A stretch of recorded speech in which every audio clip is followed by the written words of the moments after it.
Hello दोस्तों, यदि आप भी क्लास 10th का 20 नवंबर को सामाजिक विज्ञान का सेंटअप परीक्षा देने वाले हैं तो अभी के इस क्लास में हम लोग सेंटअप परीक्षा के लिए सामाजिक विज्ञान के सब्जेक्टिव क्वेश्चन आंसर देखेंगे। यानी लघु उत्तरीय प्रश्न और दीर्घ उत्तरीय प्रश्न इस क्लास में देखेंगे, तो आप लोग क्लास में अंत तक बने रहिएगा। यहाँ पर देख सकते हो सेकेंडरी सेंटअप एग्जामिनेशन 2024 और विषय कोड सामाजिक विज्ञान का 111 रहेगा और सभी का सेट कोड ए रहेगा। तो यहाँ पर देखिए कुल प्रश्नों की संख्या 80 ऑब्जेक्टिव क्वेश्चन और 32 यहाँ पर सब्जेक्टिव क्वेश्चन पूछा जाएगा।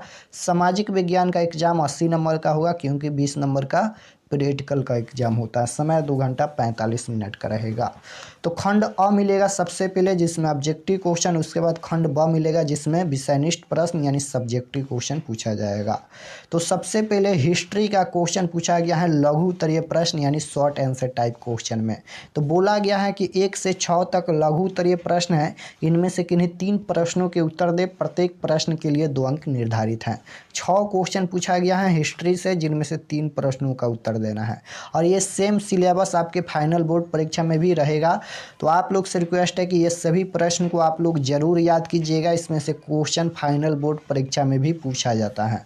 क्वेश्चन नंबर 1 पूछा गया है वियना सम्मेलन का मुख्य उद्देश्य क्या था?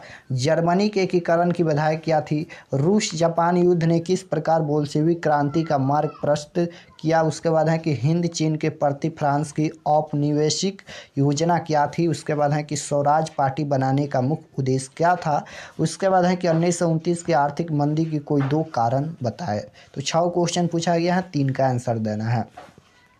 उसके बाद दीर्घ उत्तरीय प्रश्न पूछा गया है, यहाँ पर लॉन्ग आंसर टाइप क्वेश्चन 7 से 8 यानी 2 क्वेश्चन पूछा गया है हिस्ट्री से जिनमें से 1 का आंसर देना है और ये 4 अंक का होगा, यहाँ पर देख सकते हो। तो 7 नंबर क्वेश्चन है कि मशीनों के आविष्कारों की श्रृंखला ने औद्योगिक क्रांति का मार्ग किस प्रकार प्रस्तुत किया? उसके बाद है कि यूटोपियन समाजवाद वैज्ञानिक समाजवाद से किस प्रकार भिन्न है? उसके बाद पॉलिटिकल साइंस से क्वेश्चन पूछा गया है लघु उत्तरीय प्रश्न 9 से 12 तक यानी 4 क्वेश्चन जिनमें से 2 का ही आंसर देना है। संघीय व्यवस्था में न्यायपालिका की क्या भूमिका होती है? उसके बाद है कि सांप्रदायिकता लोकतंत्र को किस प्रकार प्रभावित करती है? उसके बाद है कि सत्ता का विकेंद्रीकरण क्यों आवश्यक है? उसके बाद है कि राजनीतिक दल को लोकतंत्र की रीढ़ क्यों कहा जाता है? उसके बाद पॉलिटिकल साइंस का दीर्घ उत्तरीय प्रश्न पूछा गया है 2 क्वेश्चन जिनमें से 1 का आंसर देना है। 13 नंबर क्वेश्चन है लोकतंत्र की सफलता के लिए उत्तरदायी कारक क्या है? ग्राम पंचायत के गठन और कार्यों का विस्तार से बताएं। उसके बाद इकोनॉमिक्स यानी अर्थशास्त्र से लघु उत्तरीय प्रश्न पूछा गया है 4 क्वेश्चन जिनमें से 2 का ही आंसर देना है। 15 नंबर क्वेश्चन है आर्थिक नियोजन को परिभाषित करें, राष्ट्रीय आय की गणना की किन्हीं 2 कठिनाइयों का उल्लेख करें। उसके बाद है कि भारतीय मुद्रा बाजार और भारतीय पूंजी बाजार में क्या अंतर है? अर्थव्यवस्था पर मंदी पर क्या प्रभाव पड़ा? उसके बाद दीर्घ उत्तरीय प्रश्न पूछा गया है 2 क्वेश्चन जिनमें से 1 का आंसर देना है 19 और 20। 19 नंबर क्वेश्चन है आधारभूत संरचना क्या है? देश के आर्थिक विकास में इसका क्या महत्व है? बिहार के पिछड़ेपन को दूर करने के उपाय सुझाए। उसके बाद जियोग्राफी का क्वेश्चन पूछा गया है लघु उत्तरीय प्रश्न शॉर्ट आंसर टाइप क्वेश्चन 21 से 26 तक जिनमें से 3 प्रश्नों के उत्तर देना है। तो 21 नंबर क्वेश्चन है कि मृदा संरक्षण के 2 उपाय बताएं। उसके बाद है कि संसाधन नियोजन के सोपानों का उल्लेख कीजिए। बहुउद्देशीय परियोजना से आप क्या समझते हैं? बिहार में नहरों के विकास से संबंधित समस्याओं का उल्लेख करें। जल संसाधन के 2 स्रोतों का उल्लेख करें। उसके बाद है कि अभ्रक का उपयोग क्या है? उसके बाद है दीर्घ उत्तरीय प्रश्न पूछा गया है जियोग्राफी का long answer type question 2 question जिनमें से 1 का आंसर देना है। वन के पर्यावरणीय महत्व का वर्णन करें। कोसी नदी घाटी परियोजना पर एक संक्षिप्त टिप्पणी लिखे। उसके बाद यहाँ पर आपदा प्रबंधन का क्वेश्चन पूछा गया है लघु उत्तरीय प्रश्न। आपदा प्रबंधन से दीर्घ उत्तरीय प्रश्न नहीं पूछा जाता है। तो 29 नंबर क्वेश्चन है शुष्क कृषि के 2 विधियाँ बताएं। उसके बाद है सूखा के प्रकार बताएं। उसके बाद है कि बांध और तटबंध में क्या अंतर है? भूकंप के समय अपनाए जाने वाले आक्रमण के प्रबंधन को समझाएं। तो यहाँ तक क्वेश्चन पूछा गया है। चलिए अब हम इसका आंसर बताते हैं। तो यहाँ पर देखिए खंड अ के बाद खंड ब का विषयनिष्ठ प्रश्न का हिस्ट्री का आंसर लिखा गया है। तो क्वेश्चन नंबर 1 का आंसर लिखना है यहाँ तक कि वियना कांग्रेस का मुख्य उद्देश्य यूरोप में खोई हुई खोई हुई शांति को बसाना था। फ्रांसीसी क्रांतिकारी और नेपोलियन युद्धों ने यूरोप के प्रशासन को परेशान कर दिया था।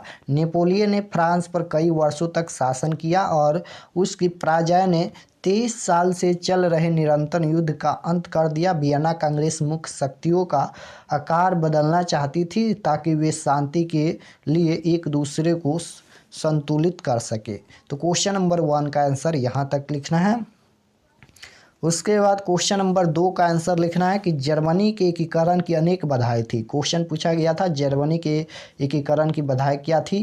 तो जर्मनी के एकीकरण की अनेक बाधाएं थी। 19वीं सदी के प्रारंभ में जर्मनी की राजनीतिक अवस्था बहुत खराब थी। जर्मनी 300 छोटे राज्यों में बटा हुआ था। जर्मनी की जनता में राष्ट्रीय भावनाओं का स्वतः अभाव था। उनकी आर्थिक अवस्था भी अच्छी नहीं थी। अलग अलग राज्यों के प्रमुखों की अपनी अपनी सोच थी। धार्मिक और जातीय रूप से भी एक नहीं थे। तो 2 नंबर का आंसर यहाँ तक लिखना है। उसके बाद 3 नंबर का आंसर लिखना है, यहाँ तक देख सकते हो। उसके बाद 4 नंबर का आंसर है, 3 प्रश्नों का ही उत्तर देना है। 4 नंबर का आंसर यहाँ तक लिखना है। उसके बाद ये क्वेश्चन नंबर 7 का आंसर है। ये दीर्घ उत्तरीय प्रश्न का आंसर है, हिस्ट्री का देख सकते हो। तो इसका आंसर लिखिएगा यहाँ तक। उसके बाद पॉलिटिकल साइंस का लघु उत्तरीय प्रश्न है, देख सकते हो। तो 9 नंबर का आंसर लिखना है यहाँ तक। 10 नंबर का आंसर, 11 नंबर का आंसर देख सकते हो। उसके बाद 12 नंबर का आंसर लिखना है यहाँ तक। राजनीतिक दल को लोकतंत्र का प्राण कहा गया है क्योंकि ये प्रतिनिधियों के निर्वाचन में मुख्य रूप से भाग लेते हैं और ये दल ही लोकतांत्रिक शासन को व्यवहारिक रूप प्रदान करते हैं। राजनीतिक दल ही जनता की समस्याओं को सरकार के समक्ष रखते हैं तथा सरकार की नीतियों की आलोचना करते हैं। राजनीतिक दल ही जनता को राजनीतिक प्रशिक्षण देते हैं। ये शासन को निरंकुश होने से रोकते हैं। तो 12 नंबर का आंसर यहाँ तक।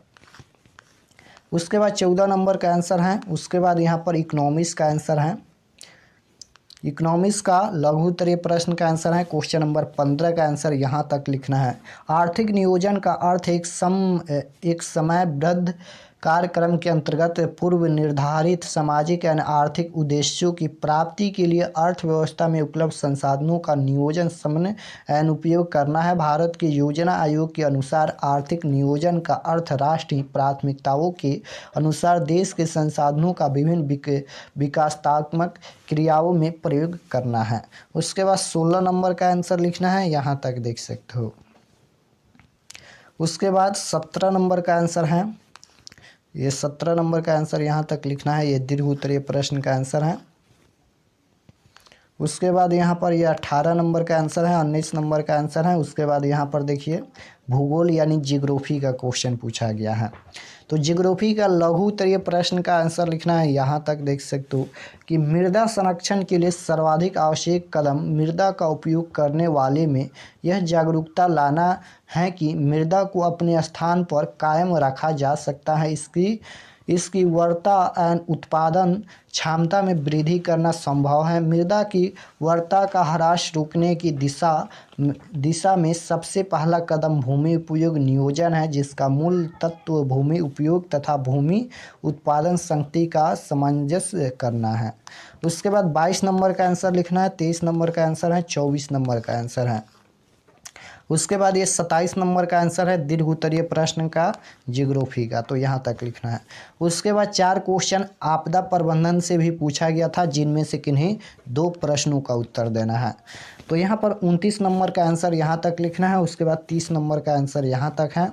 उसके बाद 31 नंबर का आंसर देख सकते हो। 32 नंबर का आंसर है भूकंप के समय अपनाए जाने वाले आकस्मिक प्रबंधन, यहाँ पर पॉइंट देकर लिखना है। 1 नंबर भूकंप के दौरान सभी को घर से निकलकर खुले मैदान में एकत्र हो जाना चाहिए। यदि आप घर के अंदर हो तथा शीघ्र बाहर खुले स्थान पर जाने में असमर्थ हो तो झुककर मेज, पलंग या चौकी आदि के नीचे औंधे मुंह पड़े रहना चाहिए। उसके बाद है कि घर के अंदर बिजली का मुख्य स्विच तुरंत बंद कर देना चाहिए ताकि घर के अंदर विद्युत संचार बंद हो जाए। तो यहाँ तक इसका आंसर लिखना है। तो इतना ही क्वेश्चन पूछा जाएगा आपके सेंटअप एग्जाम में, इतना ही क्वेश्चन आपके फाइनल एग्जाम में पूछा जाएगा।